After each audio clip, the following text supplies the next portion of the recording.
शीतल P Singh, सत्यहिंदी.com पर आपका स्वागत है। देश में बहुत सारी बातें हो रही हैं और लोगों की बातचीत सोचने समझने पर एक तरह का नियंत्रण है। तो नियंत्रित दौर में जो बातचीत हो रही है वो रफाल पर हो रही है, आप जानते ही हैं।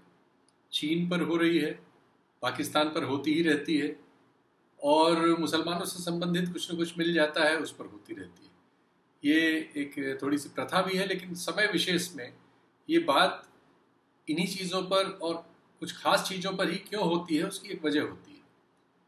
तो उसकी वजह आज जो हमें समझ में आती है वो ये है कि देश की जो आर्थिक हालत है वो बहुत ही ख़राब है, उस पर बात न हो, इसलिए बात यहाँ ले जाई जाती है।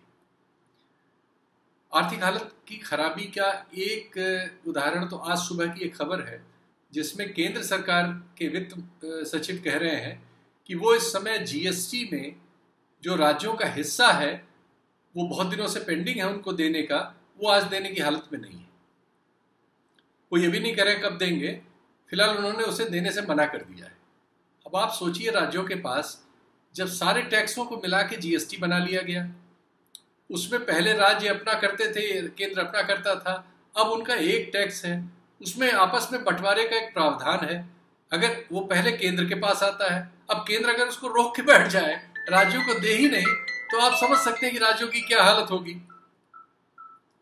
तो राज्यों की जो हालत है इस समय, उनकी अपनी अर्थव्यवस्था बहुत खराब है, देश की खराब है, तो राज्यों से अलग थोड़ी है। और केंद्र ने ये फैसला लिया है, केंद्र का दूसरा फैसला, उसने 2 दर्जन से ज्यादा जो हमारे देश के उपक्रम है, सरकारी उपक्रम, उनको बेचने के लिए बाजार में कर दिया है। उसके तीसरे फैसले, वो चीन से लड़ रहा है, लेकिन चीन के नियंत्रित एक बैंक से अभी मई में, जून में, अप्रैल में, तीनों महीनों में उससे कर्जा हर महीने 7,000-8,000 करोड़ लेके आया है। तो जो आर्थिक स्थिति है वो बहुत ही खराब है, लेकिन इस पर बात ही नहीं हो। बात होगी रफाल पर। इसके पहले 1700 जहाज हमारे यहाँ हैं। ये पहला जहाज है क्या दुनिया का? इस जहाज के बिना दुनिया नहीं चल रही थी क्या? लेकिन 2 दिनों 3 दिनों से ऐसी खबर बनाई गई है कि गोया ये जहाज आएगा और अभी चीन और पाकिस्तान के राष्ट्रपति घुटने उठने टेक के सरेंडर कर देंगे देश के सामने। इस तरह का एक झूठ रचा जाता है, जिन चीजों में आपको उसके बाद मंदिर वाला कार्यक्रम ही है, सबको मंदिर पहुंचा देंगे। अरे भाई, बात इस पर हो कि इस देश में कितने लोग गरीबी की रेखा से नीचे जा रहे हैं इस आर्थिक व्यवस्था के टूटने से। ऐसा लग रहा है कि अर्थव्यवस्था पहली बार इतिहास में ऋणात्मक होने जा रही है, माइनस में होने जा रही है, पहली बार। इसके पहले 77-78 में एक बार ऐसी स्थिति आई थी, लेकिन इस बार सबसे बुरी स्थिति आ रही है। लेकिन इस पर कोई बात ही नहीं है, कोई फील्ड स्टडी नहीं है। किसी भी मीडिया के चैनल में आपको कोई फील्ड स्टडी नजर नहीं आ रही होगी कि जो लोग मजदूर घर लौटे उनके पास रोजगार है क्या? क्या वो फिर से वापस रोजगारों में जाने की स्थिति में है क्या? हमारे किस उद्योग की क्या हालत है? ये सारी रिपोर्ट्स एक आध चैनल में, एक आध रिपोर्टर, एक आध इंडिविजुअल रिपोर्ट्स के अलावा जो मेन स्ट्रीम में होनी चाहिए थी, हमारे अस्पतालों की हालत क्या है, हमारे राज्यों के अस्पतालों की हालत क्या है, हमारे जिलों के अस्पतालों की हालत क्या है। कोरोना जब 50,000 केस रोजाना बढ़ रहा है, वो तब जब दुनिया में हम टेस्ट करने वाले देशों की कतार में बहुत पीछे हैं, लेकिन संख्या की कतार में अब हम दूसरे नंबर पे आ चुके हैं। अमेरिका से बस थोड़ा सा ही नीचे, किसी दिन अमेरिका को पछाड़ देंगे और दुनिया में नंबर 1 हो जाएंगे। इन पर बात क्यों नहीं होनी चाहिए? तो ये मुद्दे जो बातचीत से हटा दिए जाते हैं, आज उनमें से एक मुद्दा यानी आर्थिक मुद्दे पर बातचीत करने के लिए कि देश की अर्थव्यवस्था दरअसल है कहाँ, हमारी हालत क्या हो गई है और क्या होने वाली है, क्या हो सकती है, सरकार उनसे निपटने के लिए क्या कर रही है, क्या करने की उसकी नीयत है, वो किसके पक्ष में है, किसके विपक्ष में है। ये बातचीत करने के लिए आज हमने एक डिबेट रखी है और हमारे पास बहुत ही अच्छा एक पैनल है, जिसमें एक अर्थशास्त्री हैं, जवाहरलाल नेहरू विश्वविद्यालय में इकोनॉमिक्स पढ़ाते हैं, सुरजीत दास, वो हमारे साथ पैनल में है, बहुत विस्तार से इस बात को बताएंगे। हमारे साथ राजू शर्मा जी हैं, रिटायर्ड आईएएस हैं उत्तर प्रदेश के, 1982 बैच के, और पॉलिटिकल इकोनॉमिस्ट हैं। वो भी इन चीज़ों पर बहुत नज़र रखते हैं, बहुत ध्यान से इन चीज़ों के डिटेल्स पढ़ते हैं, माइन्यूटली उनको कवर करते हैं। वो हमारे साथ बहस में शामिल हैं। और एक पत्रकार हमारे साथ हैं जो मीडिया और राजनीति पर जो पॉलिटिकल इकोनॉमी से और इकोनॉमिकल पॉलिटिक्स से चीज़ें निकल के आती हैं, उनकी एनालिसिस करने में सहयोग देंगे मुझे। वो है शरद गुप्ता। तो शरद गुप्ता जो अमर उजाला अखबार में संपादक हैं, वो इस बहस में हमारे साथ हैं। तो ये 3 लोगों का पैनल है जो इस पे बात करेगा। आइए बातचीत शुरू करते हैं। तो सबसे पहले शरद जी, ये जो आज एक सुबह सुबह खबर आई है कि केंद्रीय सरकार ने मना कर दिया है कि वो अब जीएसटी का हिस्सा राज्यों को दे पाने की हालत में नहीं है। अर्थव्यवस्था की इस हालत पर और सामाजिक स्थिति जो कोरोना के मामले में देश भर में अस्पतालों की है, जो विभिन्न अखबारों के माध्यम से, विभिन्न खबरों के माध्यम से थोड़ी बहुत आ पा रही है, ज्यादातर तो रफाल, चीन, पाकिस्तान, मुसलमान वाले जो फोरम्स हैं उन्हीं में मीडिया को केंद्रित रखा गया है। तो चाह के भी वो बातें नहीं हो पा रही हैं, और अर्थव्यवस्था की बात और उसकी हालत की बात तो बिल्कुल ही नहीं हो रही। इस पर आप क्या कहेंगे? इस पे कोई बहुत नई बात नहीं है कि केंद्र सरकार की आर्थिक स्थिति अच्छी नहीं है, और ये तब है कि जब वो लगातार पेट्रोल के दाम पे बढ़ाते जा रहे हैं, उसपे सेंट्रल एक्साइज और जो भी राज्य का और केंद्र सरकार का हिस्सा है वो लगातार बढ़ता जा रहा है उसके बावजूद। और सबसे बड़ी चीज कि कोरोना से लड़ने के लिए भी केंद्र सरकार राज्यों को कोई मदद नहीं कर रही है, अभी तक आर्थिक मदद बिल्कुल नहीं दे रही है। और अब अगर जीएसटी में जो स्टेट्स का हिस्सा है वो नहीं मिलेगा तो राज्य सरकारें कैसे काम करेंगी, क्योंकि अब जीएसटी आने के बाद उनके पास जो लोकल टैक्सेस थे वो भी लगभग खत्म हो गए हैं। तो उनके पास सिर्फ जीएसटी से जो जो हिस्सा मिलता था उसी पे उनको निर्भर रहना पड़ता था। ये है कि थोड़ा वो मना नहीं कर सकती है केंद्र सरकार, ये कह सकती है कि थोड़ा देर में देंगे, जैसे इससे पहले भी हुआ, जिस समय कोविड ब्रेकआउट हुआ था उससे पहले भी काफी दिनों से उन्होंने रोक के रखा था, 3-4 महीने का, फिर उन्होंने एक साथ क्लियर किया। तो अब इस समय भी वही स्थिति हो रही है कि केंद्र सरकार पैसा देने की स्थिति में नहीं है, तो कुछ समय मांग रहे होंगे कि हम कुछ समय बाद देंगे। इस पे कई बार बात हो चुकी है कि समय से पैसा मिले तभी उसका लाभ है, अदरवाइज जब आपको जरूरत नहीं है, जब आपकी सारी जरूरतें खत्म हो चुकी हैं, तब केंद्र सरकार उनको पैसे देगी तो उस पैसे का कोई अर्थ नहीं रह जाएगा। जी, मैं राजू भाई से पूछूंगा, क्योंकि उन्होंने पिछले दिनों काफी नोट्स आपस में हम लोगों ने शेयर किए थे। जो विभिन्न रेटिंग एजेंसीज हैं वो देश की अर्थव्यवस्था के बारे में जो संकल्पनाएं कर रही हैं कि क्या होगा आने, इस साल हमारी आर्थिक हालत कितना माइनस में जाएगी, इसको लेके बहुत सी चर्चाएं हैं। एक संवेद स्वर इतना तो है ही है कि कम से कम -5 तक, ये -5 तक तो जरूर ही जाएगी, लेकिन बहुत सारे स्वर इससे भी ज्यादा तक है, कोई इसे -12 तक भी ले जा रहा है। यानी कुल मिला के हम ये मान रहे हैं बहुत सारी एजेंसीज के जरिए, जिसमें आरबीआई भी शामिल है, कि हमारी अर्थव्यवस्था की हालत बहुत ही कठिनाई के दौर में जाने वाली है। लेकिन आश्चर्य यह है कि हमारा जो नेशनल डिस्कोर्स है उसमें ये बात बहस में है ही नहीं, बहस से गायब कर दी गई है। और हम चीन वाले सवाल पर, रफाल को भारत लाने के सवाल पर, और जो पाकिस्तान पे हम अनवरत सवाल तमाम दुनिया भर के दागते करते रहते हैं, उन्हीं सवालों पर केंद्रित है। अभी मंदिर का भी मुद्दा आ गया है, इस पर बात कर रहे हैं। हम कोरोना की बातचीत और अर्थव्यवस्था की बातचीत से भाग क्यों रहे हैं, और इसकी सच्चाइयां क्या है? राजू शर्मा जी, आपसे पूछना चाहूंगा।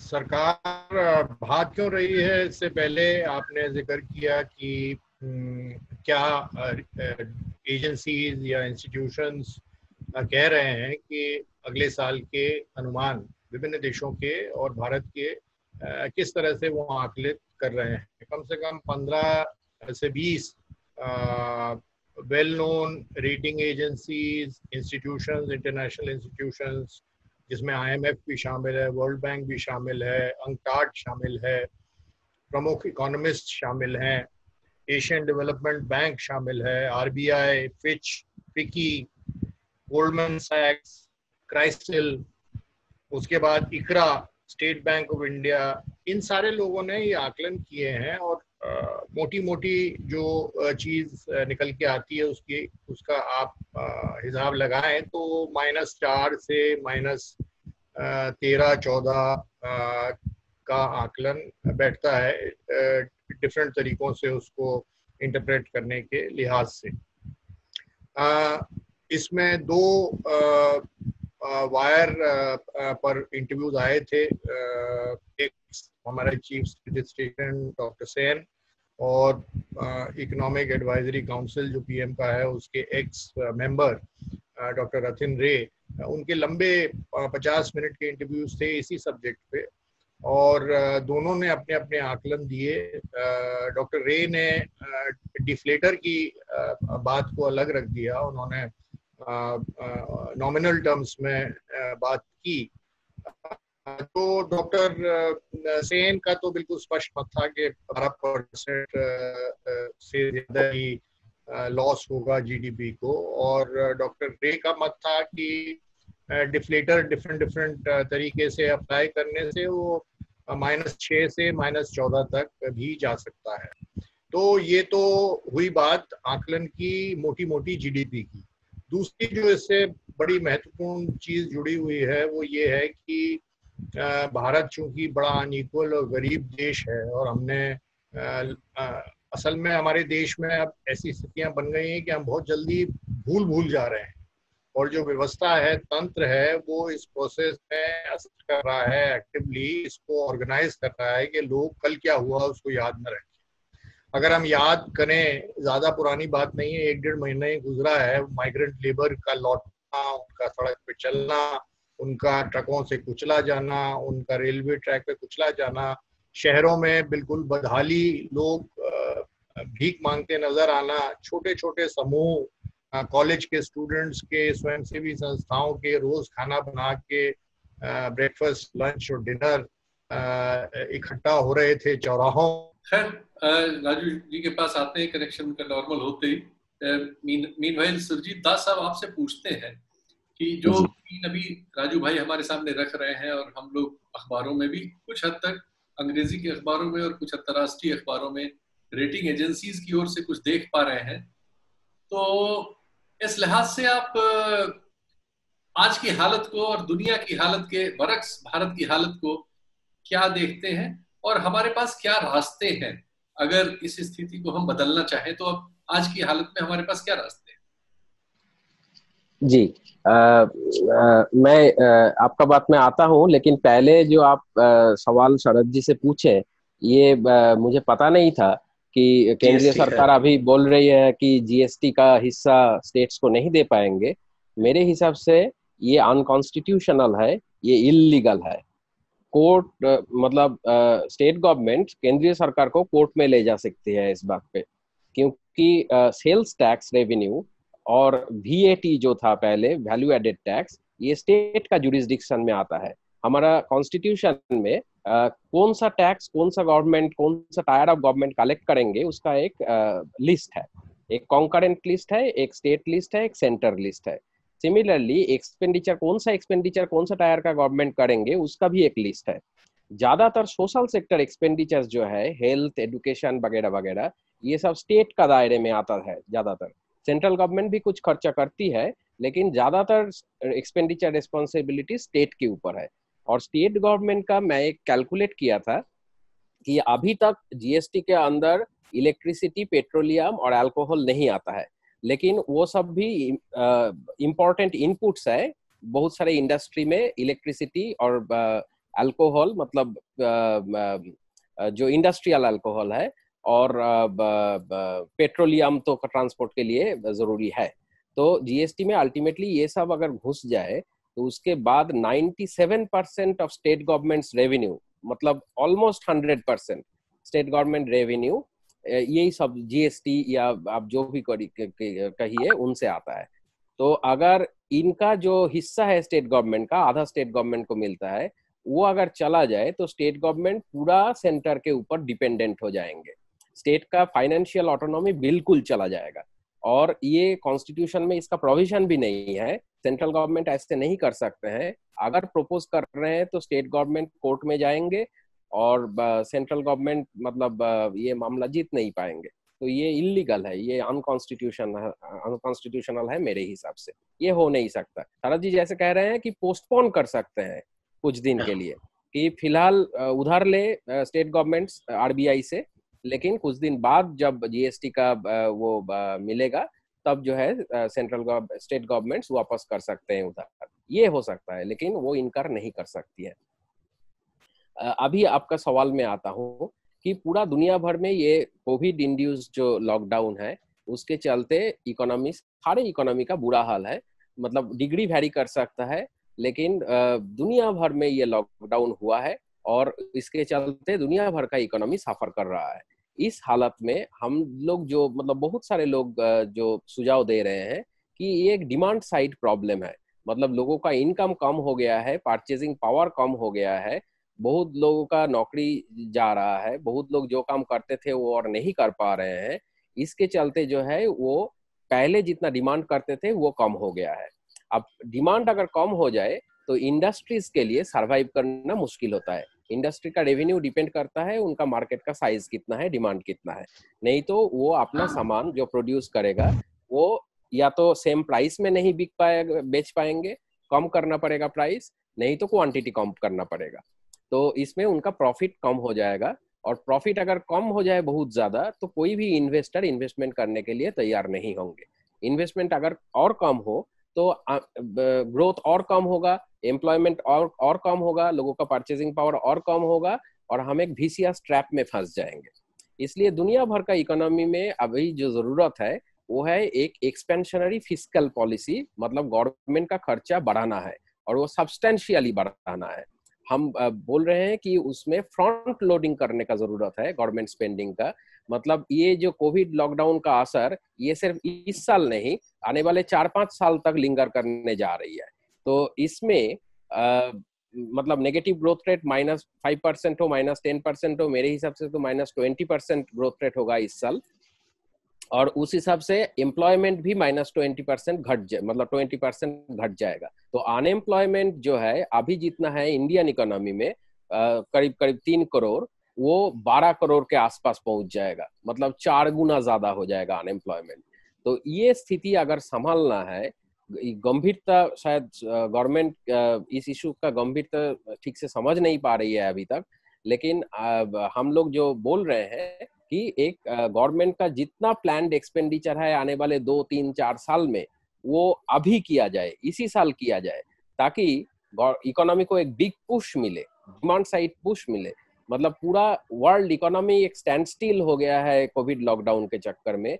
इससे अगर रिवाइव करना है इकोनॉमी को तो एक बड़ा धक्का का जरूरत है, डिमांड साइड पुश का जरूरत है, जो गवर्नमेंट अभी सालाना जो एनुअल हमारा बजट बनता है, पॉलिसी बनता है, उससे निकाल के आने वाला 4-5 साल का हिसाब एक साथ करके जितना ज्यादा हो सके अभी खर्चा करने का जरूरत है। इसको बोलता है front loading of government spending, करके बिग पुश देके इकोनॉमी का डिमांड को मेंटेन रखना है, ताकि इन्वेस्टमेंट आए, इन्वेस्टमेंट प्रॉफिटेबल हो, एम्प्लॉयमेंट बढ़े, आउटपुट बढ़े, ग्रोथ बढ़े, और उससे गवर्नमेंट का रेवेन्यू भी बढ़ेगा, क्योंकि गवर्नमेंट रेवेन्यू मतलब डिपेंड करता है जीडीपी का ग्रोथ कितना है उस पे। तो गवर्नमेंट का रेवेन्यू भी बढ़ेगा, और अभी फिस्कल डेफिसिट शायद ज्यादा करके अगर गवर्नमेंट मतलब खर्चा बढ़ाए तो भविष्य में गवर्नमेंट रेवेन्यू जब ज्यादा होगा और जीडीपी का भी ग्रोथ बढ़ेगा तो fiscal deficit to GDP ratio automatically कम हो जाएगा। लेकिन अभी गवर्नमेंट जो कोशिश कर रही है, क्योंकि स्थिति नाजुक है, सेंट्रल गवर्नमेंट का लास्ट ईयर ही मतलब रेवेन्यू शॉर्टफॉल था 5 लाख करोड़ से ज्यादा, उसका मतलब है 2.5% ऑफ जीडीपी से ज्यादा रेवेन्यू लॉस था। अब जाहिर सी बात है जीएसटी में अगर कम रेवेन्यू आया है तो स्टेट का रेवेन्यू भी कम होगा। तो गवर्नमेंट एक्सचेकर बहुत टाइट एक सिचुएशन में ऑलरेडी है, और ऊपर से पहला क्वार्टर में रेवेन्यू शॉर्टफॉल और ज्यादा बढ़ गया है क्योंकि लॉकडाउन था। इसलिए ना प्रॉफिट टैक्स मिला, ना इनकम टैक्स मिला, क्योंकि लोगों का इनकम प्रॉफिट कम हो गया है, ना इनडायरेक्ट टैक्स मिला जो ट्रांजैक्शन से मिलता है, जो कंजम्पशन से मिलता है, कंजम्पशन भी लोगों का कम हो गया। तो गवर्नमेंट एक्सचेकर बहुत टाइट सिचुएशन में है, लेकिन फिर भी ये फिस्कल कंजर्वेटिज्म का टाइम नहीं है। अभी फिस्कल डेफिसिट अगर बढ़ जाए बढ़ने दीजिए, कोई दिक्कत नहीं है। फिस्कल डेफिसिट हमेशा हर स्थिति में इकोनॉमी के लिए खराब नहीं होता है, वो इन्फ्लेशन नहीं करता है, वो क्राउडिंग आउट नहीं करता है डिमांड कॉन्स्टेंट सिचुएशन में, जहाँ पे अनएम्प्लॉयमेंट बहुत ज्यादा है और अनयूटिलाइज्ड कैपेसिटी लगभग हर क्षेत्र में है, हर सेक्टर में है इकोनॉमी का। तो इसमें हम बोल रहे हैं कि एक डिमांड साइड पुश और फिस्कल एक्सपेंशनरी फिस्कल पॉलिसी करके ये सारे इकोनॉमीज को रिवाइव करने का जरूरत है आज के तारीख में। और उसको फाइनेंसिंग के लिए अभी टैक्स का पैसा अगर ज्यादा नहीं है तो उस हिसाब से गवर्नमेंट को उधार लेना चाहिए कमर्शियल बैंक से। कमर्शियल बैंक अगर देना चाहे तो ठीक, कमर्शियल बैंक को तो हम जबरदस्ती नहीं बोल सकते हैं कि उनको गवर्नमेंट सिक्योरिटी में ज्यादा इन्वेस्ट करना पड़ेगा। क्रेडिट डिपॉजिट रेशियो फॉल कर रही है, उस हिसाब से अगर कमर्शियल बैंक चाहे तो गवर्नमेंट सिक्योरिटी में ज्यादा इन्वेस्ट जरूर कर सकती है, लेकिन अगर ना करे या जितना नहीं करेगा उतना पैसा गवर्नमेंट को अभी फिलहाल सेंट्रल बैंक से या हमारा देश में रिजर्व बैंक ऑफ इंडिया से उधार लेके खर्चा बढ़ाना चाहिए। उसके बाद जब रेवेन्यू भी बढ़ेगा, ग्रोथ बढ़ेगा, रेवेन्यू बढ़ेगा, तब वो पैसा वापस कर सकता है गवर्नमेंट सेंट्रल बैंक को। और मॉनिटाइजेशन, इसको मॉनिटाइजेशन बोलते हैं हम, monetisation as proportion of GDP future में कम हो जाएगा ऑटोमेटिकली। तो अभी फिलहाल जो है गवर्नमेंट को कंजर्वेटिज्म में बिल्कुल ना जाके, दूसरा क्षेत्र का एक्सपेंडिचर ना घटा के, या टैक्स कम हो रही है इसलिए किसी तरह जो है उसी के अंदर मैनेज करने का कोशिश ना करके, इससे थोड़ा दायरे से बाहर जाके ज्यादा स्पेंडिंग करके इकोनॉमी को पहले रिवाइव करने का जरूरत है। नहीं तो अनएम्प्लॉयमेंट सिचुएशन ऐसा हो जाएगा देश में कि मतलब संभालना मुश्किल हो जाएगा। इस सवाल को राजू भाई से पूछते हैं, चूंकि अगर ये जो बता रहे हैं दास साहब हमारे कि हमारा जो इकोनॉमी है जो हम -5-6 समझ रहे हैं, ये -15-14 और उससे भी ज्यादा जा सकता है। अगर ये आंकड़े आते हैं तो हमारे यहाँ जो गरीबी की और सोशल सिक्योरिटी की जो भी हालत है, हमारे जो भी अस्पताल वगैरह जो हम चला रहे हैं, शिक्षा वगैरह में चला रहे हैं, क्या हाल होने वाला है, क्योंकि वैसे ही बहुत बुरा हाल है। आपका कनेक्शन पिछली बार रह गया था तो ये बात रह गई आपसे, क्या बताना चाहेंगे सर? मैं इन चीज़ों पे बात कर ही रहा था कि कनेक्शन कट गया, और जिस तरह से हम बात कर रहे हैं वही देश के डिस्कोर्स की बात है। मैं एक इकोनॉमिस्ट के रूप में नहीं बोल रहा, मैं एक एनलाइटेंड या पढ़ने लिखने वाले सिटीजन, कंसर्न सिटीजन के रूप में बोल रहा हूँ, और एक पॉलिटिकल इकोनॉमी को मैं ज़्यादा देखना चाहता हूँ, न सिर्फ इकोनॉमिक इश्यूज को। क्योंकि सरकार को राय देना और सरकार को बताना कि फ्रंट लोडिंग, आप डिमांड क्रिएट करिए, सब क्रिएट करिए, ये 4 महीने 5 महीने से ऑलरेडी चुक गई है ये चीज़। मेरे ख्याल से बेहतर अब ये है कि हम ये एनालाइज करें कि ये सरकार कॉन्शियसली किस दिशा में हमको ले जा रही है या जाना चाह रही है, इसके इरादे क्या हैं, इसकी नीयत क्या है। क्योंकि पॉलिसीज तो सभी जानते हैं, और ये मानना है कि सरकार को ये सब चीजें नहीं पता, ये भी गले से नहीं उतरता है। जहाँ तक आप बात की कि गरीबी रेखा या गरीब लोगों के ऊपर इसका क्या असर होगा, जैसा मैं पहले कह रहा था कि हमने इसको साक्षात विजुअल्स में देखा है, महसूस किया है। लेकिन अगर आंकड़े पर आए तो एक बड़ी अच्छी स्टडी मैंने देखी जिसने ये आकलन किया कि अगर इनकम 5% घटती है, 10% घटती है या 20% घटती है, तो हिंदुस्तान के गरीबों या गरीबी रेखा से नीचे रहने वाले लोगों के नंबर्स पे क्या असर होगा। अगर 5% घटती है, जो बहुत कम है, तो अनुमान ये लगाया गया है कि 11 करोड़ लोग गरीबी रेखा से नीचे चले जाएं एडिशनल।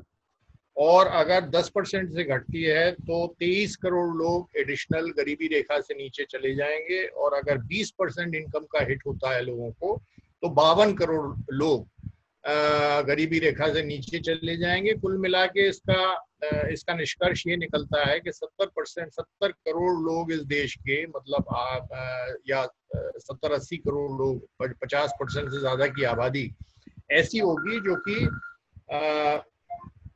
जो कि गरीबी रेखा से नीचे होगी। और हमारी गरीबी रेखा की जो परिभाषा है वो बड़ी उदार है, एक विकृत सेंस में। वो बहुत सी चीजों के प्रोविजन नहीं करती है, ये एक बात है। इससे एक और चीज मैं जोड़ दूं, कोविड के प्रति जो सरकार का रवैया देखने में आ रहा है, और जो जिस इरादे और संवेदनाओं की मैं बात कर रहा हूँ या अनुमान की बात कर रहा हूँ कि ये सरकार किस दिशा में जा रही है, तो हमने कल 15 लाख का आंकड़ा पार कर लिया। इस समय कोविड की ग्रोथ रेट हाईएस्ट है पूरी दुनिया में, भारत में एंटीजन टेस्ट हो रहे हैं। जैसे जैसे टेस्ट बढ़ रहे हैं, नए नए इलाके में ग्रोथ नज़र आ रही है। और जो सेरो सर्वेज हुए हैं दिल्ली में और मुंबई में, वो ये दर्शाते हैं कि 25 से 30% पॉपुलेशन इन्फेक्ट हो गई है। हमारे यहाँ जो स्थिति बन रही है वो ये है कि अलग अलग राज्य, अलग अलग शहर, अलग अलग 2 टियर, 3 टियर, 4 टियर शहर में अलग अलग समय पीक्स आएंगे। तो ये लॉकडाउन अनलॉकडाउन का जो आंख मिचौली है, ये न केवल इस साल चलेगी बल्कि अगले साल भी लंबे वक्त तक चलती रहेगी। इस पर सरकार के कोई खास बयान नहीं है। वो बार बार रिकवरी रेट की बात करती है, जो कि टोटली अनसाइंटिफिक है, क्योंकि रिकवरी रेट तो अल्टीमेटली लेस देन 1% लोगों की मोर्टेलिटी होती है या वो झेल नहीं पाते। तो अल्टीमेटली रिकवरी रेट तो 99% होनी ही है। तो ये कहना कि हमारी रिकवरी रेट आज 66% हो गई, कल 70% हो गई, तो ये गैर जरूरी आंकड़ा है। आंकड़ा देख हम ये रहे हैं कि पूरी अपनी पीक प्रोसेस ये कोविड पूरा करेगा, अलग अलग समय पूरा करेगा। और सरकार का इसके प्रति जो रवैया है, वो 2-3 जो न्यूज आइटम्स आए हैं, मैं उनकी सच्चाई के बारे में नहीं जानता, लेकिन चूंकि अलग अलग पेपर में आए हैं तो ये मानना चाहिए कि उनके पास कोई सूत्र हैं जिनके हवाले से उनके पास ये सूचना आई है। वो ये है कि सरकार ये सोचती है कि सब्सिडी अगर देनी है, डायरेक्ट सब्सिडी देनी है, डिमांड क्रिएट करने के लिए पैसे लोगों के जेब में डालने हैं, तो वो बेहतर होगा कि तब डालें जब वैक्सीन आ जाए। इससे मैं कम से कम ये निष्कर्ष या अनुमान लगाता हूं कि सरकार ने शायद ये समझ लिया है कि उसका कोविड का जो पूरा प्रोसेस है उसके ऊपर कोई कंट्रोल नहीं है। वो जैसे जो अपनी उसको सीढ़ियां पार करनी है वो पार करेगा। हमको अपने कंटेनमेंट मेजर्स या दूसरे मेजर्स पे पूरा विश्वास नहीं है। हम ये सुनिश्चित नहीं है देश के रूप में, सरकार के रूप में, कि ये लॉकडाउन अनलॉकडाउन की आंख मिचौली कब खत्म होगी। ये नहीं खत्म होगी तो हम वैक्सीन का इंतजार करेंगे। ये तो वही बात हुई जैसे हम मॉनसून के लिए बारिश का इंतजार करते हैं या नियति पर छोड़ देते हैं चीजों को। तो ये एक संकेत काफी गंभीर है और उस संकेत की पुष्टि अभी जो शुरू में हमने बात की थी जीएसटी की, उससे होती है। बाकी चीज तो डिस्कस कर चुके हैं काफी डिटेल में दास साहब, शरद जी ने भी इस बात पर जोर दिया। मुझे as administrator, as ex administrator, एक स्टेटमेंट फाइनेंस सेक्रेटरी का बड़ा अजीब लगा। ऐसा स्टेटमेंट नॉर्मली दिया नहीं जाता है। जो उन्होंने कहा कि भाई एक टूक कह दिया उन्होंने या 2 टूक कह दिया कि हम तो नहीं दे सकते। दूसरा उन्होंने ये भी कहा कि एक्ट में कोई प्रोविजन है कि जो अगर हमने कोई एग्रीमेंट किया है तो उससे परे भी जा सकते हैं या उसको बदल भी सकते हैं, इस तरह का कोई संकेत दिया।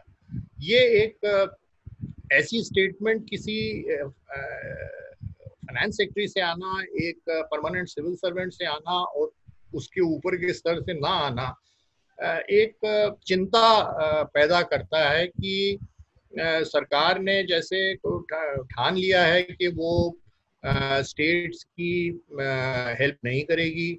जैसे स्टेट्स को कुछ अधिकार दिए गए थे कि आप ओवरड्रॉ कर लीजिए कैश डेफिसिट के लिए, उसमें भी 0.5% के बाद कंडीशनैलिटीज लगा दी गई। कंडीशनैलिटीज हिंदुस्तान के इतिहास में कभी नहीं लगाई गई हैं। तो हम एक बड़े ही विकट दौर से गुजर रहे हैं, जो कि कई चीजें बिल्कुल साफ दिखाई दे रही हैं, लेकिन मेरे ख्याल से अब ये समय ऐसा है कि डिस्ट्रैक्शंस की इस पूरे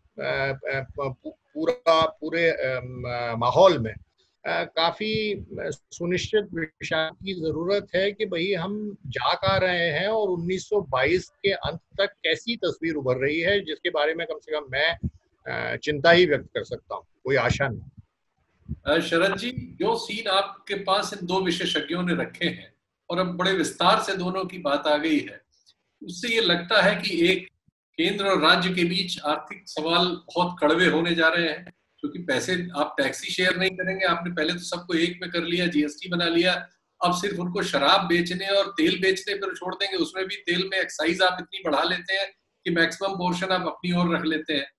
तो इससे राज्य कैसे चलेंगे? इस सब से आपको कुछ राजनीतिक भूचाल पैदा होता नजर आता है? क्योंकि अदरवाइज विपक्ष एकदम बुरे हाल में है, छत विक्षत है, उसकी राज्य सरकारें लूट ली जा रही हैं, उसके विधायक खरीद लिए जा रहे हैं, जगह जगह अजीब आपाधापी सी मची हुई है। और दिल्ली जैसे छोटे राज्य में जहां वैसी राज्य सरकार को कोई अधिकार नहीं है, तो पता चला कि अस्पताल ही हड़प लेने उसको गृह मंत्री चले जाते हैं एक पूरी केंद्रीय बल लेके और कहते हैं अभी हमारा है। उसके बाद उनका प्रचार शुरू हो जाता है कि उन्होंने कोरोना ठीक कर दिया। कुछ इस तरह के अजीब विद्रूप मजाक हो रहे हैं। तो राजनीति में इससे कुछ फर्क आएगा या इतने लोग गरीबी की रेखा से नीचे चले जाएंगे लेकिन वो राम राम करते रहेंगे? बिल्कुल आप ठीक कह रहे हैं कि विरोध कहाँ से आएगा, कौन सी राज्य सरकार विरोध करेगी जब अधिकतर राज्यों में या तो बीजेपी या बीजेपी के सहयोगी दलों की सरकारें हैं। तो क्या बीजेपी की सरकारें अपनी केंद्र सरकार के खिलाफ जाके मांग करेंगी कि हमारे पास पैसे नहीं, हमें पैसे दीजिए? और पैसे अगर वो मांगेगी तो क्या केंद्र सरकार उस तरीके से पैसे रिलीज करेंगे? पहली चीज। दूसरी चीज, विपक्ष की सरकारें कितनी हैं जो हल्ला मचाएंगी? तो वेस्ट बंगाल की सरकार है या उड़ीसा में सरकार है, 2 ही 4 सरकारें ऐसी हैं जो कुछ बोल सकती हैं, लेकिन वो सब भी एक तरीके से, या तो वेस्ट बंगाल में चुनाव भी होने जा रहा है तो वो चुनावी मुद्दा उसको बना सकते हैं, इससे ज्यादा उनके पास कोई सूरत है नहीं। और जहां तक बात है लोगों की, तो हम लगातार देख रहे हैं, मैं कल बता भी रहा था कि सुरजीत जी ने एक सर्वे किया है कि जो अनऑर्गेनाइज सेक्टर के लेबर थे, जिसमें कोरोना के जो लॉकडाउन था उसमें करीब 90% लोगों की जॉब चली गई और उसमें से 85% ऐसे थे जिनको जीरो इनकम थी। और वो इनकम अभी भी नहीं हुई है। जैसा अभी राजू जी बता रहे थे कि कई कितने सैकड़ों हजारों लोग गांव गए हैं, कई करोड़ लोग बल्कि कहना चाहिए, और उनमें से अभी रिवर्स माइग्रेशन शुरू नहीं हुआ है। इसलिए नहीं शुरू हुआ है क्योंकि शहरों में जॉब्स नहीं है। तो शहरों में जॉब्स नहीं, तो ऐसे में एक अगर लोगों के जॉब चले गए हैं, और फिर एक और चीज है कि गांव में जाके वो क्या करेंगे, गांव में तो जॉब्स थे नहीं, अगर जॉब्स होते तो शहर क्यों आए होते। तो गांव में उन्होंने क्या किया कि अपने को मनरेगा में रजिस्टर करा लिया। साल भर के मनरेगा का पैसा अभी जुलाई शुरू हुआ है और जुलाई में खत्म हो गया पूरे साल भर के मनरेगा का पैसा। तो अब आगे लोगों को एम्प्लॉयमेंट गांव में भी कैसे मिलेगा, शहरों में तो है ही नहीं। तो कुल मिला के स्थिति बद से बदतर होती जा रही है। और ऐसे में लोग, जैसा अभी आपने कहा था कि राफेल को रिजॉइस करेंगे कि साहब राफेल आ गया, अब हम पाकिस्तान और चीन दोनों को करारा जवाब देंगे। चीन की सीमा पे कभी प्रधानमंत्री चले जाएंगे तो कभी रक्षा मंत्री चले जाएंगे और एक जिंगोइज्म आ जाएगा। फिर कभी राम मंदिर का मुद्दा आ जाएगा, कभी 3 तलाक आ जाएगा, कभी यूनिवर्सल सिविल कोड आ जाएगा। तो कुल मिला के वो ऐसे अफीम की पुड़िया है कि जब थोड़ा सा लोगों को तकलीफ हो तो आप एक अफीम की पुड़िया खोल के पिला दीजिए। तो दास साहब आपसे ही फिर ये सवाल करते हैं।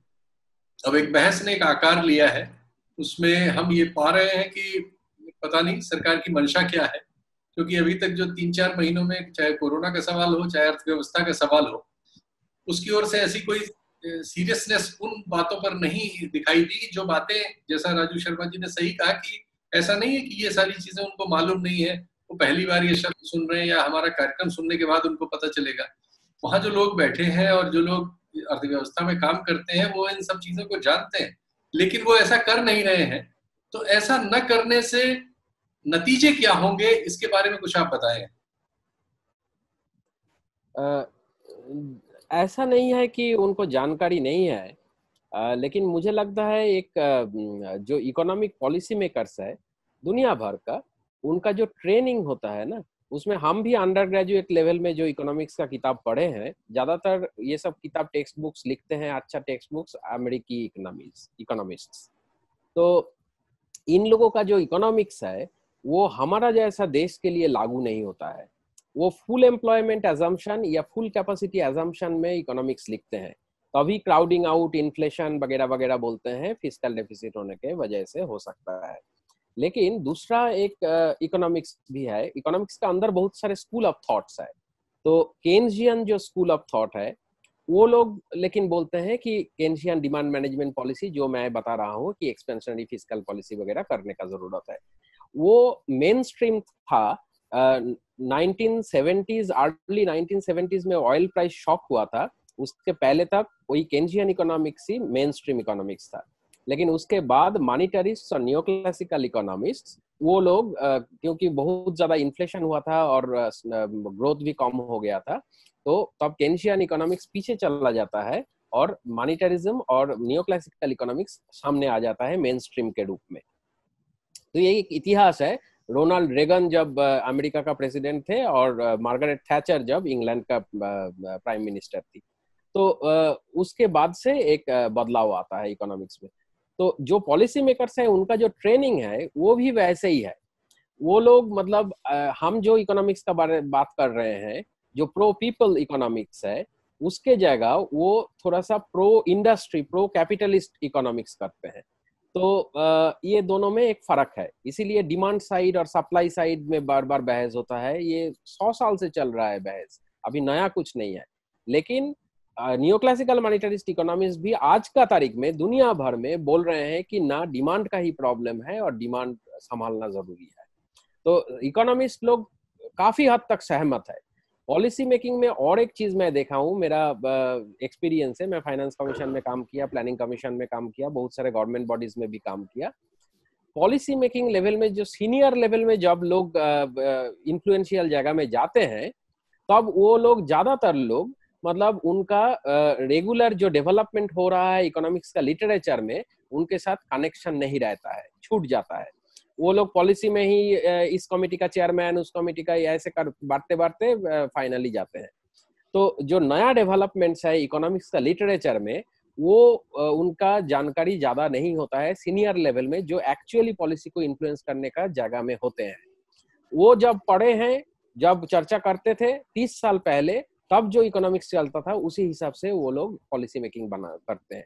इसीलिए इकोनॉमिक्स लिटरेचर के साथ पॉलिसी मेकिंग का कम से कम 20 से 30 साल का एक गैप जनरली आप मतलब दिखा जाता है। तो दुनिया भर में ये होता है। तो ये एक प्रॉब्लम है, ये एक रियल प्रॉब्लम, वो लोग सही में समझते हैं। एकेडमिक बात हुई जो शरद ने अभी पहले कहा था कि आपने खुद एक स्टडी हाल में की है उन मजदूरों की हालत पर, उसके नतीजे कुछ हमारे दर्शकों को शायद आप बताना चाहें। बिल्कुल बिल्कुल। हम लोग 12 स्टेट में टेलीफोनिक सर्वे कंडक्ट करने का कोशिश कर रहे हैं। शारद जी जो स्टडी के बारे में बता रहे हैं वो है दिल्ली का माइग्रेंट लेबरर्स जो थे, जिनका तस्वीर हम अखबारों में देखे थे 2-3 महीना पहले, उनका अभी क्या हालत है वो हम समझने का कोशिश कर रहे थे। लेकिन जो टोटल 12 स्टेट का आंकड़ा जो हमारे सामने आया है, उससे सिर्फ माइग्रेंट लेबर नहीं, सारे ही लेबरर्स का, वर्कर्स का डेटा, उससे हमें जो पता चल रहा है कि लगभग 1/4 लोग जो है उनका इनकम बिल्कुल जीरो हो गया है लॉकडाउन के चलते। और 60% वर्कर्स का, माने आधा से भी ज्यादा वर्कर का इनकम जो है आधा से भी कम हो गया है। मतलब पहले जितना कमाते थे उनसे आधा से भी कम हो गया है। और ऐसे ही 50% से ऊपर लोग कह रहे हैं कि आने वाले 6 महीने में उनका इनकम कितना होगा वो मतलब बहुत ही अनसर्टेन है। उनको नौकरी मिलेगा कि नहीं मिलेगा, काम मिलेगा कि नहीं मिलेगा, ये लेके बहुत सारे अनसर्टेनिटी उनके दिमाग में है। ऐसे ही 50% से ज्यादा लोग हम देखे हैं फैमिलीज, वो लोग इनडेटेड हो गया है, मतलब उधार करना पड़ा उनको फैमिली चलाने के लिए लॉकडाउन के दौरान। और दोस्तों से कुछ लोग पैसा लिए हैं, कुछ लोग फैमिली रिश्तेदार से लिए हैं, कुछ लोग जो है लोकल मनी लेंडर से पैसा लिए हैं। ऐसे करके उनका इनडेटेडनेस बढ़ गया है। अभी सवाल ये है कि ऑलरेडी डेस्परेट सिचुएशन है, लेकिन वो लोग कोशिश कर रहे हैं अपने आप को संभालने का कि लॉकडाउन खोल जाएगा, शायद उनको नौकरी मिलेगा, काम मिलेगा, तो वो लोन वापस कर पाएंगे। या घर का किराया नहीं दे पाए हैं, वो भी एक टाइप से उधारी हो गया। ग्रोसरी स्टोर में सामान लिया है, पैसा नहीं दे पाए हैं, उधार से लिए हैं। तो ऐसे डायरेक्ट और इनडायरेक्ट उधार बहुत बढ़ गया है। लेकिन लॉकडाउन खोल जाने के बाद भी जब उनको नौकरी नहीं मिलेगा, बहुत लोगों को मिल जाएगा, लेकिन बहुत सारे लोगों को नहीं मिलेगा, या बहुत सारे लोगों को नौकरी मिलेगा, उनका वेज रेट आधा हो जाएगा, तब जो है ये लोग एक अजीब ही डेस्परेशन में फंस जाएंगे। और उसमें मेरे ख्याल से कुछ लोग जो है आप संभाल नहीं पाएंगे, कंट्रोल नहीं कर पाएंगे। कुछ लोग हो सकता है कुछ एंटी सोशल एक्टिविटीज में भी इंडल्ज करे, लॉ एंड ऑर्डर सिचुएशन हाथ से बाहर हो जाएगा। हाँ, तो ये अगर अनएम्प्लॉयमेंट 4 गुना बढ़ जाए, जो मेरा रफ एस्टिमेट कहता है 4 गुना, अगर अनएम्प्लॉयमेंट ऑलरेडी हाई है हमारे देश में, वो अगर और 4 गुना बढ़ जाता है तो देश में क्या स्थिति पैदा होने वाला है ये बोलना बहुत मुश्किल है। इसीलिए जरूरी ये है कि आत्मनिर्भर पैकेज, भारत अभियान पैकेज जो किया है वो मोस्टली फेल करेगा, मोस्टली इनइफेक्टिव रहेगा मेरे ख्याल से, क्योंकि उसका 75% से ज्यादा जो टोटल 10.3% ऑफ जीडीपी का पैकेज घोषणा मतलब अनाउंस किए थे, उसका 75% से भी ज्यादा है या एमएसएमई या फार्मर्स को लोन एनकरेज करना कोलैटरल फ्री गवर्नमेंट गारंटी के साथ। नहीं तो आरबीआई कुछ मॉनेटरी पॉलिसी मेजर्स लिया है जिसके चलते कमर्शियल बैंक्स और फाइनेंशियल इंस्टीट्यूशंस में पोटेंशियल लिक्विडिटी इन्फ्यूशन होगा, लेकिन एक्चुअल लिक्विडिटी इन्फ्यूशन तब तक ना होगा जब तक ना क्रेडिट का डिमांड बढ़े।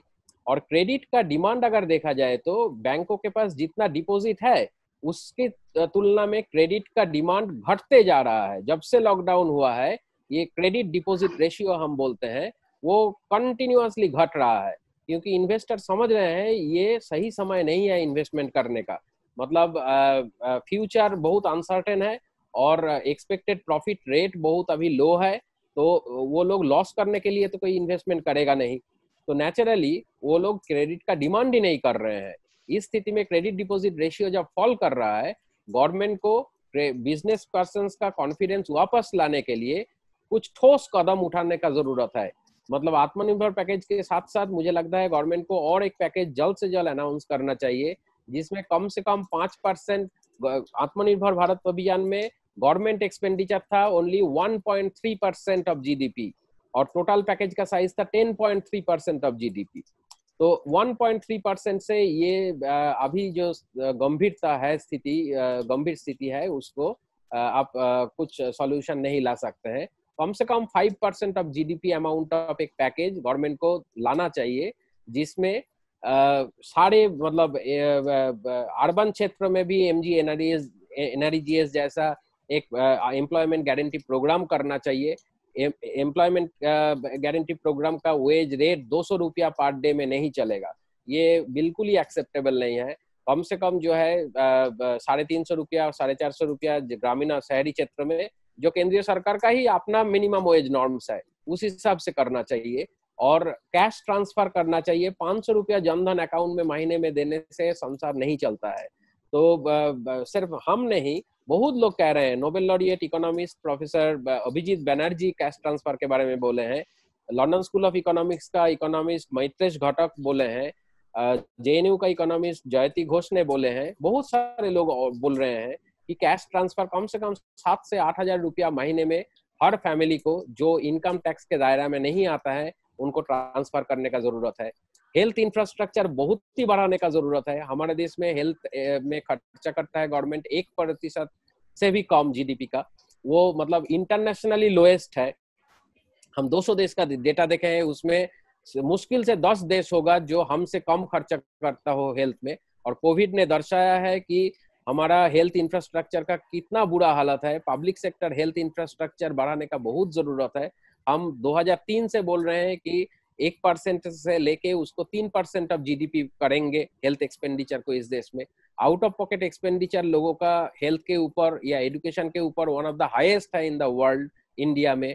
तो ये एजुकेशन में, हेल्थ में गवर्नमेंट जब खर्चा करती है तब लोगों का आउट ऑफ पॉकेट एक्सपेंडिचर कम होता है, उसमें उनका परचेजिंग पावर बढ़ता है जो डिमांड मेंटेन करने में मदद करती है।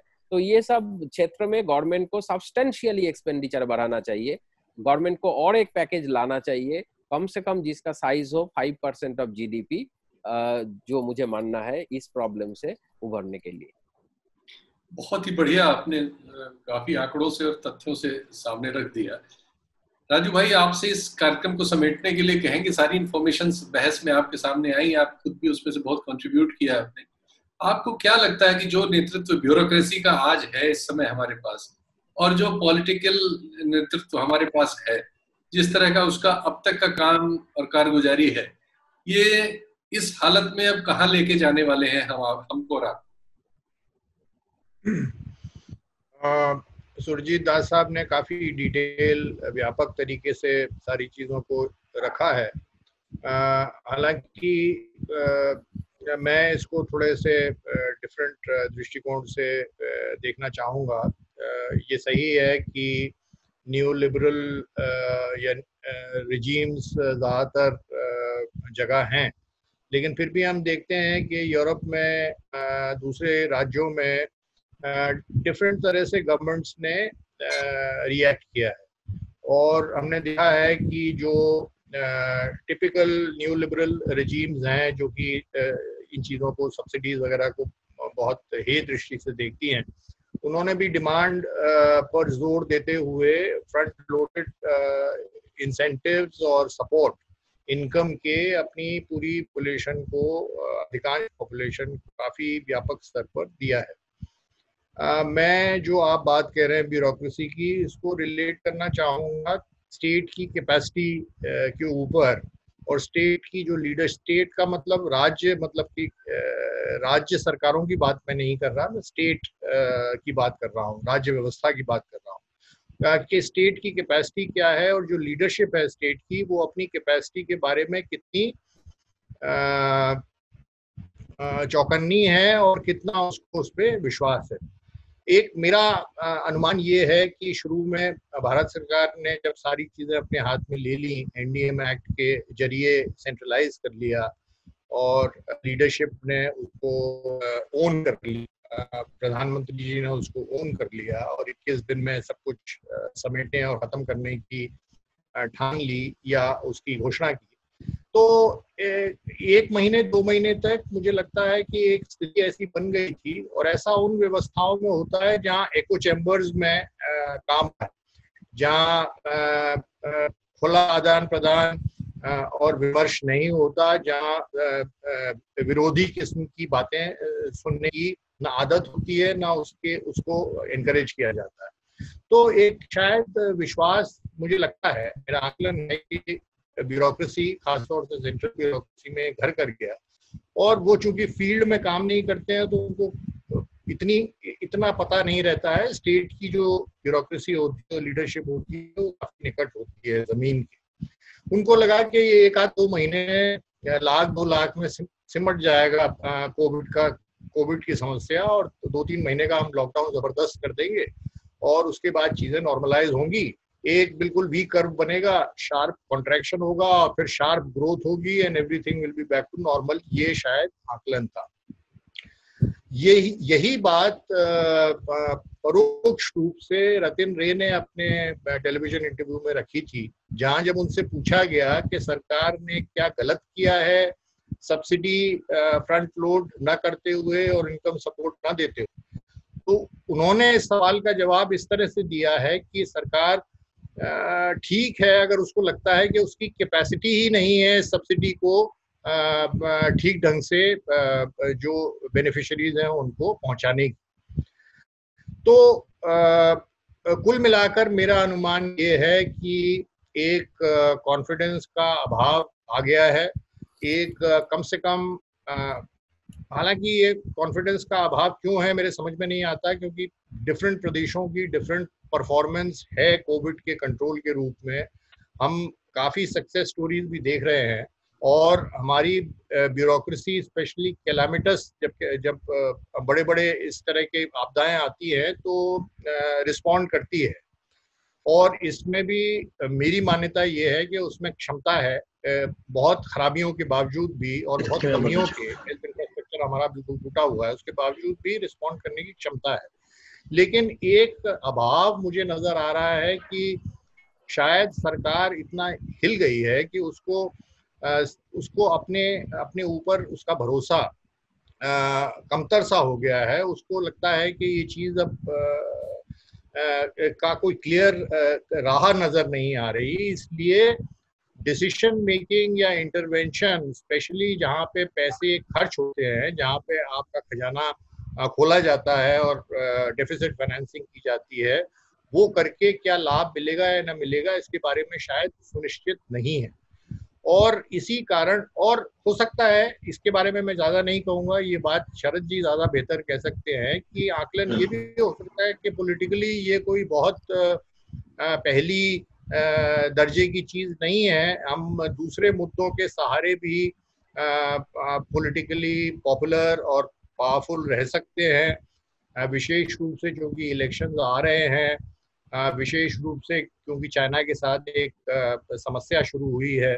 तो मुझे लगता है एनर्जीज, जो पॉलिटिकल एनर्जीज जो लीडरशिप की लगनी चाहिए थी कोविड को कंटेन करने में और इकोनॉमी को सुनिश्चित करने में, वहाँ एक कॉन्फिडेंस के अभाव की वजह से, वहाँ एक धक्का लगने की वजह से, और जब लीडरशिप स्पेशली अगर वो टॉप हैवी है उसको धक्का लगता है तो बड़ा व्यापक धक्का लगता है। और स्पेशली अगर लीडरशिप तैयार नहीं है अपनी गलतियां स्वीकार करने की कि भाई पॉलिसी लेवल पे कुछ हमने गलत राह ले ली थी तो हमको लौटना चाहिए, अगर उसकी डिमोनेटाइजेशन आप याद करिए,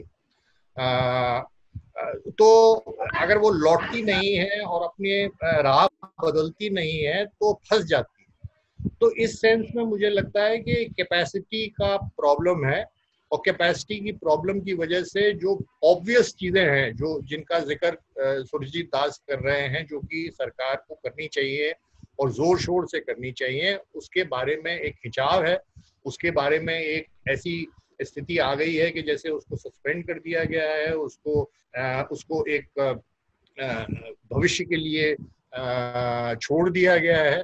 तो ये स्थिति मुझे कुल मिलाकर समझ में आ रही है। हो सकता है कि मैं गलत भी हो सकता हूँ, लेकिन संकेत मुझे इसी दिशा की ओर प्रेरित कर रहे हैं, और ये इसीलिए इस कारण मुझे एक व्यापक चिंता का विषय लगता है, क्योंकि कोरोना किस तरह से आगे बढ़ेगा इसके बारे में कोई अल्टीमेट राय व्यक्त नहीं की जा सकती। जो दिख रहा है वो ये है कि वो अपनी पूरी प्रक्रिया खत्म करने के बाद ही राहत देगा। शरद जी आपको मैं एक मिनट जल्दी से खत्म करना चाहूंगा कि एक कॉन्ट्रेरियन व्यू देना चाहता हूं कि अगर जो हम लोग जिस तरीके से बात कर रहे हैं तो इसमें सरकार का पक्ष कहीं नहीं आ रहा।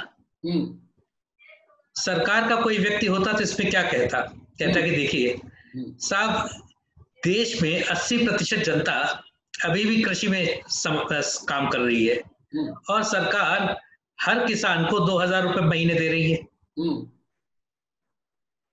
तो मतलब 2,000 रुपए 3 महीने पे, तो ऐसा किसान को दे रही है। 500 रुपए जनधन खातों में डाल रही है, 500 रुपए बुजुर्गों के खाते में डाल रही है, 500 रुपए वृद्धावस्था पेंशन में दे रही है। इतना तो पैसा दे रही है। गांव में जहां लोगों की औसत आमदनी 1,500-2 हजार रुपए हो, सरकार इतना पैसा दे रही है। फ्री में 80 करोड़ लोगों को राशन दे रही है। सोचिए, 80 करोड़ लोगों को फ्री में राशन मिल रहा है बैठे बैठे। मनरेगा अलग से कर रहे हैं। तो कहां फ्रंट लोडिंग में कमी है? सरकार इतना कुछ तो कर रही है और उसके बाद भी कह रहे हैं कि साहब कमी है, सरकार कुछ नहीं कर रही है। इतना कुछ तो कर रही है। अब आप देखिए कि जनता अगर कमी कहीं होती तो जनता ट्राई करती ना। लोग कहते, मांग करते कि साहब हमें कुछ नहीं मिल रहा है, हमें कुछ दो। लेकिन आप सोशल मीडिया पे देखिए, आप अखबारों में देखिए, टेलीविजन में देखिए, कहीं तो कोई आवाज आती। लेकिन जनता तो इतनी खुश है मोदी जी से, इस सरकार से, तो हम लोग बेकार ही ये बहस कर रहे हैं। हाँ, ये जरूर है कि भाई जब 3 महीने लॉकडाउन था और इस 3 महीने में कहीं किसी की कोई इनकम नहीं हुई, जीएसटी का शॉर्टफॉल हुआ, तो केंद्र सरकार नहीं दे पा रही है। क्या दिक्कत है उसमें? और उसके लिए उन्होंने प्रावधान रखा था जीएसटी एक्ट में कि अगर इतने एक सर्टेन थ्रेशोल्ड से कम कलेक्शन हुआ तो उसके लिए हम फिर नया रेशियो बनाएंगे, तो वो भी निपट जाएगा। तो मुझे लगता नहीं है कि इस इतनी बड़ी बहस की कोई जरूरत है, कोई बहुत चिंता की जरूरत है। और जहां तक चुनाव की बात है राजू जी, इस साल बिहार में चुनाव होने हैं, अगले साल बंगाल में चुनाव होने, उसके बाद अगले चुनाव 2022 में होने। तो सरकार के पास अभी आराम से 1.5 महीना है, 1.5-2 साल है, जहां अपने को मजबूत कर सकती। 1.5-2 साल में इट कैन शोर अप। और वैसे भी बिहार का चुनाव सरकार के हाथ में है। भाजपा और जेडीयू फिलहाल चूंकि फ्रैगमेंटेड अपोजिशन है, तो बिहार की उसको चिंता करने की जरूरत नहीं है। जहां तक बंगाल की बात है, वो उसके हाथ में आने वाला नहीं है, कुछ भी कर ले, क्योंकि वहां उन्होंने गुजराती वर्सेस बंगाली कर दिया है, तो वो हाथ में आने वाला नहीं है, हाथ से जाने वाला नहीं है। तो अगली चिंता जो करनी 2022 के चुनावों की करनी है। सरकार बड़े आराम में है, जनता बहुत आराम में है, हम लोग व्यर्थी बौद्धिक बौद्धिक बहस कर रहे हैं। अच्छा, ये कॉन्ट्रारियन व्यू था, ये मेरा व्यू नहीं शरद था। जी ने संबित बात संबित साफ पात्रा की है। वाला फॉर्म रख दिया, अच्छा किया। सुरजीत कुछ बोल रहे थे जी। जी अच्छा, शरद जी ने एक बहुत ही इंटरेस्टिंग बात छेड़ दिया, तो मैं आ रहा हूँ। जो मैं बोलना चाह रहा था, मैं 2 मिनट सिर्फ लूंगा। हाँ जी एक है ये सरकार जो है, सरकार है क्या? मेरे ख्याल से सरकार जनता की है। सरकार सबके लिए है। सरकार हमारा भी है, आपका भी है, सबके लिए है, गरीबों का है, अमीरों का है। लेकिन हम कभी कभी सरकार के साथ जो पॉलिटिकल पार्टी सत्ते में है उनको कंफ्यूज कर देते हैं। इसीलिए मुझे, हम जो भी सुझाव दे रहे हैं, हम हमारा देश का जनता के लिए दे रहे हैं। हम सरकार को, मतलब सरकार को मदद करने के लिए ही कर रहे हैं। ऐसा नहीं है कि सरकार के विपक्ष में, सरकार को मुसीबत में डालने के लिए हम कर रहे हैं। तो these are all constructive criticisms, not destructive criticisms. लेकिन लोग, अब हमारा देश का पॉलिटिकल कल्चर ही ऐसा है कि ये बीजेपी है या बीजेपी के खिलाफ है, ये कांग्रेस है या कांग्रेस के खिलाफ है, लेफ्ट है या लेफ्ट के खिलाफ है। ऐसे ही हम सोचने में, हमारा सोचने का जो फ्रेमवर्क है दिमाग में, वो कहीं ना कहीं पे बैठ गया है। मतलब इसीलिए ये सब प्रॉब्लम होता है। मैं एक छोटा चीज कहना चाहता हूँ कि जैसे जब हमें कोई बीमारी होता है, हम क्या करते हैं? हम डॉक्टर के साथ कंसल्ट करते हैं। और उसमें भी हमारा जब हार्ट का प्रॉब्लम है तो अब हम कार्डियोलॉजिस्ट से कंसल्ट करते हैं, किडनी का प्रॉब्लम है तो नेफ्रोलॉजिस्ट से कंसल्ट करते हैं। तो सिमिलरली हम कोई पॉलिटिशियन से नहीं कंसल्ट करते हैं हमारे बीमारी के बारे में। सिमिलरली जब इकोनॉमिक प्रॉब्लम है तो इकोनॉमिस्ट से कंसल्ट करना चाहिए, जो जिनका स्पेशलाइजेशन है उनसे कंसल्ट करना चाहिए। और खास करके जब डिमांड साइड प्रॉब्लम है, इकोनॉमिक्स के अंदर भी बहुत सारे डिवीजन है, तो जिनका जो स्पेशलाइजेशन है, सरकार में मुझे लगता है अभी पॉलिसी मेकिंग लेवल में जितना इकोनॉमिस्ट है, ज्यादातर इकोनॉमिस्ट जो है डिमांड साइड इकोनॉमिस्ट है ही नहीं। तो डिमांड साइड इकोनॉमिस्ट छोड़ के डिमांड साइड प्रॉब्लम सॉल्व करना पॉसिबल नहीं है। इसीलिए जरूरी ये है कि जिनका स्पेशलाइजेशन है डिमांड साइड इकोनॉमिस्ट में, उनका सलाह लेना चाहिए और उनको ऑटोनॉमी देना चाहिए कि उनका सुझाव जो है मान लिया जाए, ताकि कोई पॉलिटिशियन जो ज्यादा पावरफुल हो, वो अपना पावर दिखाने के लिए या जैसे भी हो, उनको जो सही लगता है वो परस्यू ना करे। तो फॉर एग्जाम्पल मैं पता जी कि मोदी जी से बड़ा इकोनॉमिस्ट कौन है, बताइए। आप उनको पॉलिटिशियन कह रहे हैं, उन्होंने डिमोनेटाइजेशन किया, कितना बड़ा disruptive exercise, economic disruptive exercise. उन्होंने लॉकडाउन किया, पूरे देश की इकोनॉमी उन्होंने संभाल रखी है। उनसे बड़ा रणनीतिकार कोई नहीं है, पूरा चाइना से लेके, और उनसे बड़ा डिप्लोमेट कोई नहीं है। तो हम लोग उनको पॉलिटिशियन गलत समझते हैं। He is a diplomat, he is a strategist, he is an economist, he is so many things rolled into one, and he is the greatest prime minister India has ever had. Am I right? वो तो sir हम कुछ इसमें comment नहीं करेंगे, हाँ, क्योंकि हमारा स्पेशलाइजेशन पॉलिटिक्स है नहीं। लेकिन हम इतना कह सकते हैं कि ये जो रेवेन्यू शॉर्टफॉल के वजह से गवर्नमेंट जल्दबाजी में है सारे कुछ प्राइवेटाइज करने के लिए, और डिसइन्वेस्टमेंट करके कुछ पैसा इकट्ठा करके फिस्कल डेफिसिट कम दिखाने का कोशिश कर रहे हैं।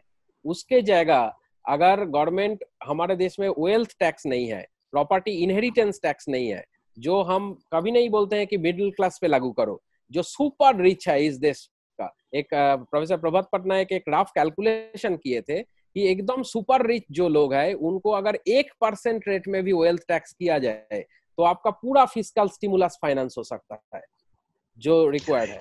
तो उसके लिए डिमांड्स हम नहीं कर रहे हैं। हमारा मीडिया वगैरह कहीं पे हल्ला वगैरह, मतलब हम जो नॉइज करेंगे वो मीडिया को कैरी करने का जरूरत है ना। मीडिया ग्राउंड लेवल सिचुएशन को नहीं दिखा पा रहा है, अनफॉर्चुनेटली सो। हम लोग टेलीफोनिक सर्वे क्यों कर रहे हैं? ये मेरा काम नहीं है, ये इकोनॉमिस्ट का काम नहीं है, ये जर्नलिस्ट का काम है। जर्नलिस्ट लोग गाँव में नहीं पहुंच रहे हैं। मेरा दोस्त है, मेरा सेंटर का स्टूडेंट, वो गया था बुंदेलखंड, वो जाके वहां पे लाइव मिन में स्टोरी लिखा, तब एक स्टोरी निकला। नहीं तो जर्नलिस्ट आजकल शहरों में बैठ के काम करते हैं, जर्नलिस्ट गांव में फील्ड में नहीं जाते हैं, और लॉकडाउन के चलते और भी नहीं जा पा रहे हैं। वो तो एक खास प्रॉब्लम है ही। तो ग्राउंड से हमारा पिक्चर मीडिया में नहीं आ पा रहा है। ये एक मेजर प्रॉब्लम हो गया है। आप ऑल्टरनेटिव मीडिया कहिए, आप मेन स्ट्रीम मीडिया कहिए, media is somewhere failing to portray the ground level reality. ये आज छोटा सा एक इंटरवेंशन है मेरा कि जर्नलिज्म है कहाँ, जर्नलिज्म खत्म हो गया है सुरजीत जी। वो आप ही लोग थोड़ा सा सस्टेन किए हुए हैं, वरना जर्नलिज्म अब इंडिया में बचा नहीं है।